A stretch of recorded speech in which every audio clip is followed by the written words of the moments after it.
Olá, pessoal. Aqui quem fala é o professor e pesquisador Sérgio Henrique Souza Santos. Estamos aqui mais uma vez para o nosso quadro Evangelho, Consciência e Espiritualidade, sempre buscando conectar os estudos e ensinamentos do mundo moderno com o Evangelho de Jesus.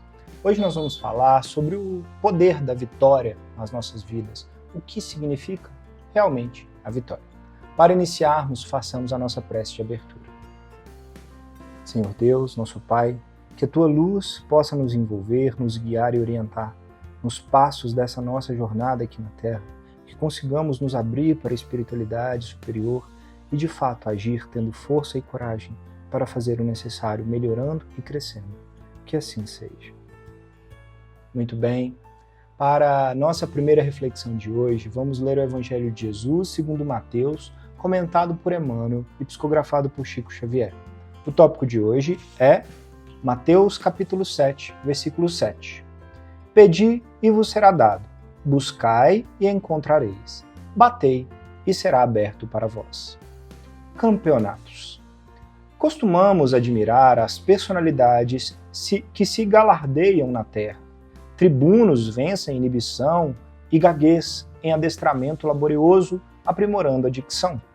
Poetas torturam versos durante anos, transfigurando-se em estetas perfeitos, ajustando a emoção aos rigores da forma.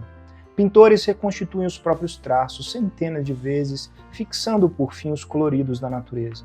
Atletas despendem tempo indeterminado manejando bolas e raquetas ou submetendo-se a severos regimes em matéria de alimentação e disciplina para se garantirem nas galarins da evidência. Todos eles são dignos de apreço, pelas técnicas obtidas à custa de longo esforço, e todos, conquanto sem intenção, traçam o caminho que se nos indica as vitórias da alma, porquanto existem campeonatos ocultos, sem qualquer aplauso no mundo, embora atenciosamente seguidos da esfera espiritual. Se aspiramos à libertação da impulsividade que nos arrasta aos flagelos da cólera e da incontinência, é forçoso nos afeiçoemos aos regulamentos interiores. Tribunos, poetas, pintores e atletas terão lido e ouvido treinadores eméritos, mas, sem a consagração deles, mesmo os exercícios que lhes atribuem eficiência não passariam de aspirantes aos títulos que apresentam. Assim também no campo do espírito, não adquiriremos equilíbrio e entendimento, abnegação e fé unicamente desejando semelhante aquisição. Não ignoramos que em certos episódios da vida não remediaremos a dificuldade com atitudes meigas e que surgem lances na estrada nos quais o silêncio não é a diretriz ideal. Não desconhecemos que em determinadas circunstâncias a caridade não deve ser vazada em moldes de frouxidão e que o sentimento não é feito de pedra para resistir intocável a todos os aguilhões do desejo. Entretanto, se aplicarmos em nós as regras em cuja eficácia acreditamos, sofrendo impulsos inferiores 5, 200, 800, 2.000, 10.000 ou 50.000 vezes, praticando humildade e paciência, pela obtenção dos pequeninos triunfos no mundo íntimo que somente nós próprios conseguimos avaliar, conquistaremos o burilamento do espírito, encontrando a palavra certa e a conduta exata nas mais diversas situações e nos mais variados problemas.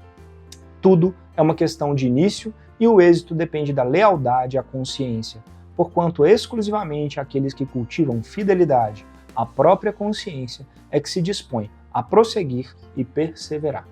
Que assim seja. Ai, ai, que texto lindo, né? Pensar sobre vitórias. O que são as vitórias aqui no mundo? Emmanuel descreve os vencedores, poetas, escritores, os vencedores políticos, os vencedores financeiros do mundo, os vencedores atletas e competidores. Todos esses são pessoas que estão batalhando e com valor e com certeza com uma abnegação e um merecimento para conquistar os títulos que cada um merece, cada um tem o direito de conquistar. E o exemplo aí maior é a perseverança, a consistência para conquistar. Nenhuma dessas pessoas conseguiu do dia para a noite a vitória. Todos tiveram que trabalhar e se esforçar 1, 2, 10, 5, 50 mil vezes uma repetição, um treino, para vencer. E Emmanuel nos fala que para o espírito é a mesma coisa. São as vitórias íntimas, aquelas vitórias que o mundo não vê, mas que é a nossa vitória que mais conta para a nossa existência. É o burilamento do espírito, a elevação, o vencer as nossas fraquezas e nos elevarmos. Isso só é possível com muito trabalho e dedicação, com a persistência, assim como nós fizemos e damos o exemplo do mundo, para burilar a alma também tem que ser assim. Nós temos que persistir e crescer nos lances da nossa vida, nas dificuldades, aprender a lidar, e nas pequeninas coisas que nós vamos acertando e vencendo, a gente constrói essa elevação de alma. Então, que possamos todos vencer principalmente a nós mesmos nas fraquezas que carregamos para sermos melhores. E dentro desse contexto nós temos o nosso querido livro, Palavras Amigas, ditado pelo irmão Expedito e psicografado por Júlio Carvalho. E o tópico de hoje é vencer. A vitória vive em cada um de nós, assim como o fracasso. Depende de cada um de nós alcançarmos ou cairmos no outro com a atenção que ofertamos, o carinho doado, o amor cultivado, a paciência mantida, o trabalho no bem que promoveremos. Já o fracasso é constituído de sentimentos inferiores, a crítica ofensiva, o desprezo esmagador, a inveja devastadora, o orgulho e o egoísmo dominadores, o mal que insistimos em semear. Convençamo-nos de que vencer é possível, mas cabe a nós escolhermos o caminho, esforçando para abandonar as trevas que nos habitam e alcançar a luz que aspiramos. Esse texto lindo, ele vem falar de uma forma complementar ao Evangelho. O que é a vitória e o que é a derrota para o espírito. A vitória é toda vez que nós alimentamos e conseguimos alimentar e crescer os bons sentimentos, tudo que é derivado do amor, né? Uma boa atitude, a caridade, a palavra amiga, o saber escutar, o afeto, o carinho, tudo isso que a gente consegue cultivar, especialmente nos momentos desafiadores, é uma vitória, é um crescimento.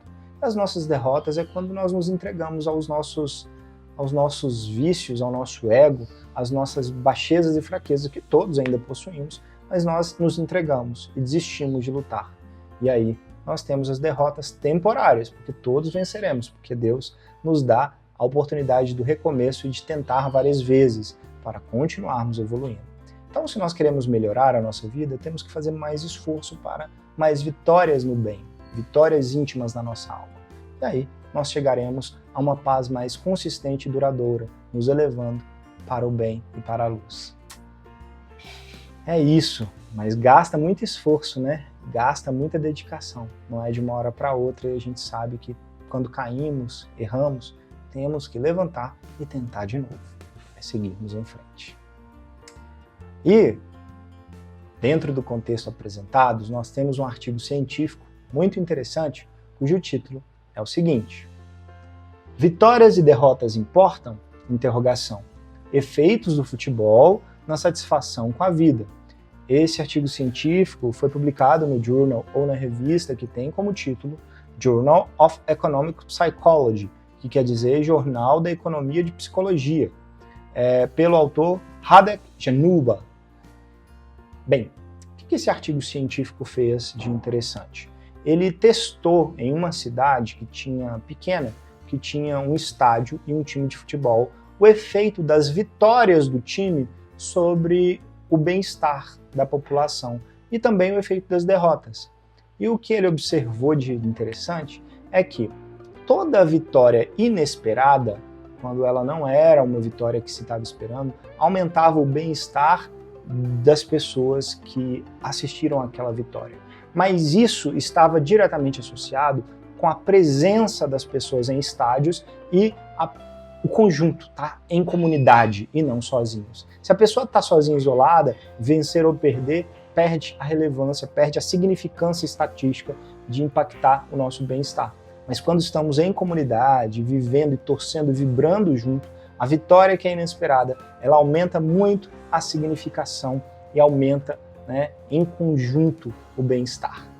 Já a derrota, de uma forma bastante interessante, não piorou a qualidade de vida, Ou seja, vencer em comunidade melhora a qualidade de vida, mas perder já acontece, as pessoas já estão de alguma forma preparadas e não piorou a qualidade de vida nessas derrotas. Isso tem uma aplicação na nossa interpretação aqui espiritual muito interessante. Primeiro, que nós devemos sempre buscar viver as nossas alegrias em comunidade, ou seja, o bem só para nós é bom, mas ele é muito menos bom do que se ele for repartido com quem nos rodeia. Ou seja, a alegria dividida entre pessoas é também multiplicada e melhora o nosso bem-estar. E segundo ponto, que quando nós estamos cientes de que podemos também perder em determinados pontos, nós nos preparamos e sofremos menos com as derrotas que também fazem parte da vida e nos ensinam muitas vezes. Então, com isso, a gente tem uma aplicação direta também no nosso mundo íntimo e espiritual. Estarmos prontos para as quedas que fazem parte, mas trabalharmos para nos levantar e trabalhar pela próxima vitória, ajudando e junto daqueles que nos rodeiam. É isso. Façamos a nossa prece de encerramento. Senhor Deus, que a Tua luz toque o coração, a alma de cada um que nos rodeia, aqueles que nos acompanham e aqueles que mais precisam e mais sofrem. Que a Tua luz também possa nos inspirar para sermos melhores e vencermos a nós mesmos em nossas fraquezas. Que assim seja. Gratidão a vocês pela oportunidade de conversarmos mais uma vez. Namastê e até a próxima.